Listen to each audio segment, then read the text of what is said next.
එකතු වුණොත් නම් මහා විනාශයක් කියලා ගෙවල් වලින් බයින යාළුවෝ ඔයාටත් ඉන්නවද? මේ ඉන්න මේ ගෙදර අයිතිකාර ළමයා. ඉතින් අම්මලා පන්සල් ගියපු වෙලාවේ තමයි මේ විනාශ කරන්න කට්ටිය එකතු වෙලා.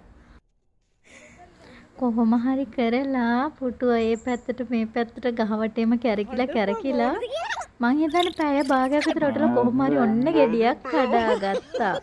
ඔය ඉන්න හැමදේම ඇදගෙන නාන අපේ නැටුම් කණ්ඩායමේ ළමයා. මේ පූසට වෙච්ච දේ වෙලා නැග්ගා හරිය බහින්න දන්නේ නැහැලු. ඊට පස්සේ තමයි හොඳම හරිය තියෙන්නේ.